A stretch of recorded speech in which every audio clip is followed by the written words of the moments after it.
আসসালামু আলাইকুম। আজকে আমি আলোচনা করব ত্রিকোণমিতি অনুশীলনী 9.1-এর 3 নম্বর অঙ্কটি নিয়ে। 3 নম্বর অঙ্কটি ছিল আমাদের 15 cot a সমান 8, sin a ও sec এর মান নির্ণয় করো। অর্থাৎ আমাদের দেওয়া আছে 15 cot a সমান 8, এতটুক মান আমাদের দেওয়া আছে। এটা থেকে আমাদের sin a ও sec এর মান বের করতে হবে।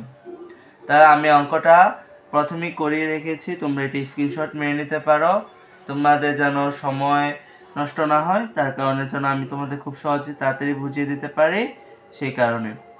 তো চলো আমরা অঙ্কটি শুরু করি। প্রথমে আমরা লিখব যে দেওয়া আছে, তাহলে আমাদের কি কি দেওয়া আছে? 15 cot a সমান হচ্ছে আমাদের 8, এটা আমাদের দেওয়া আছে। বা দিয়ে আমরা এখানে 15টা কি আকার আছে?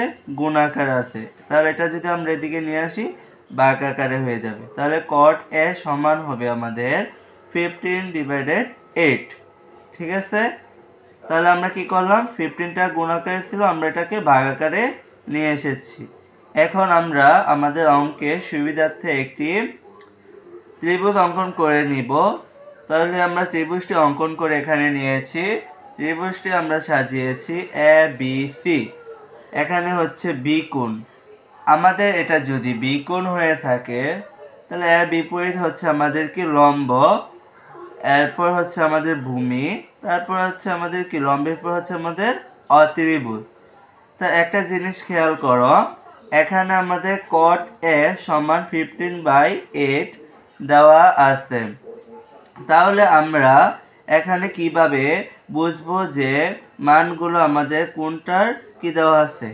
তাহলে ওইটা আমাদের বোঝার জন্য এখানে এই যে ফ্রিকোয়েন্সিটা আছে, ধারাবাহিকতা, এটা আমাদের বুঝতে হবে। যেমন sin এ cos এ, tan এ cot এ, sec এ cosec এ। এখানে sin এর সাথে সম্পর্ক cosec এ, cos এর সাথে হচ্ছে sec এ, tan এর সাথে হচ্ছে cot এ।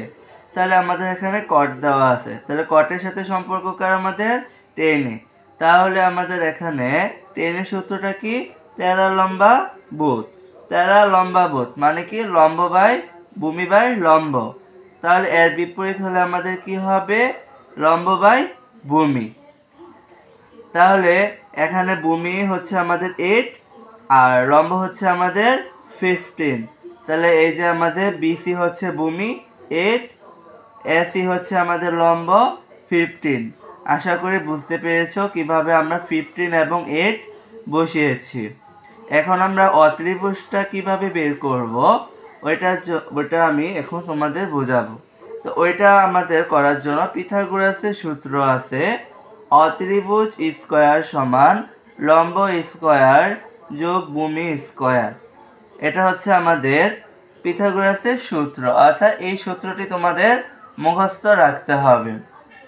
বা অত্রিভুজ স্কয়ার সমান, এখানে আমাদের কি দেওয়া আছে? লম্ব স্কয়ার। তাহলে আমাদের লম্বর মান আমাদের কত দেওয়া আছে? 15। সেই কারণে আমরা 15 স্কয়ার লিখেছি, যোগ ভূমির মান দেওয়া আছে আমাদের কত? 8। তাহলে আমরা লিখেছি 8 স্কয়ার। বা আমরা এখানে অত্রিভুজ স্কয়ার অর্থাৎ উভয় পক্ষে আমরা রুট ওভার ব্যবহার করব। এখানে প্রথমে বলে থাকি রুট ওভারটা আমরা কি কারণে ব্যবহার করব? অত্রিভুজ স্কয়ার, এই যে স্কয়ারটা রয়েছে, এই স্কয়ারটা আমরা ওঠানোর জন্য রুট ওভারটা উভয় পক্ষে ব্যবহার করব। আমরা জানি যে রুট ওভার এক সাইড যদি আমরা ব্যবহার করতে চাই তাহলে উভয় সাইডে আমাদের কি করতে হবে? দিতে হবে। তাহলে আমরা উভয় দিকে দিয়ে অত্রিভুজ স্কয়ার রুট ওভার সমান রুট ওভার 15 স্কয়ার যোগ 8 স্কয়ার। বা এই যে এখানে আমাদের এখানে অত্রিভুজ হয়েছে স্কয়ার আর রুট ওভার আমাদের কাটাকাটি হয়ে যায়। তাহলে আমাদের এখানে 15 স্কয়ার হচ্ছে 225 যোগ 8 স্কয়ার হচ্ছে আমাদের 64। এটা তোমরা ক্যালকুলেটরে ক্লিক করলেই পেয়ে যাবা। বা অত্রিভুজ সমান, এখানে 225 যোগ 64 হয় আমাদের 289। তাহলে সুতরাং অত্রিভুজ সমান ক্যালকুলেটরে যদি আমরা √289 দিই তাহলে আমরা পেয়ে যাব 17। কত পাবো আমরা? 17। তাহলে সুতরাং অত্রিভুজ সমান হচ্ছে আমাদের 17। এইভাবে আমরা এই জায়গার মধ্যে অত্রিভুজ 17 পেয়েছি। আশা করি তোমরা বুঝতে পেরেছো কিভাবে আমরা অত্রিভুজটি বের করেছি। এখন আমাদের প্রশ্ন ছিল যে সাইনে সেকে এই দুটি মান বের করার জন্য। তাহলে সাইন এ সমান, সাইনের সূত্রটি কি ছিল? সাইনের সূত্রটি ছিল অত্রিভুজ বাই লম্ব। এখানে একটা জিনিস খেয়াল করো, আমরা জানি সাইনের সূত্র হচ্ছে অত্রিভুজ বাই লম্ব। তা লম্ব এখানে আমাদের কি দেওয়া আছে? 15। কি আছে? 15। সেই কারণে আমরা 15 লিখেছি। অত্রিভুজ আমরা বের করেছি 17, যার কারণে আমরা লিখেছি 17। এরপরে তার পাশাপাশি আমাদের আরো একটি বের করতে বলছে সেকে। কি বের করতে বলছে? সেকে। তাহলে সেকে কি? সেকের সূত্রটি হচ্ছে আমাদের, সেকের সূত্রটি যদি আমরা মনে না রাখতে পারি, সেকের সাথে সম্পর্ক রয়েছে কার? cos a। কার রয়েছে? cos a। sin cos tan। এই সিকোয়েন্সিটা আমাদের মনে রাখতে হবে। তাহলে cos এর সূত্র কি? cos এর সূত্র হচ্ছে অত্রিভুজ বাই ভূমি। তাহলে আমাদের সেকে কি হবে? এর বিপরীত হবে। তাহলে এর বিপরীত যদি হয় তাহলে আমাদের কি হবে? অত্রিভুজ বাই ভূমি। কি হবে? অত্রিভুজ বাই ভূমি। সুতরাং সেকে সমান অত্রিভুজ বাই ভূমি সমান, এখানে অত্রিভুজের মান বের করছি আমরা কত?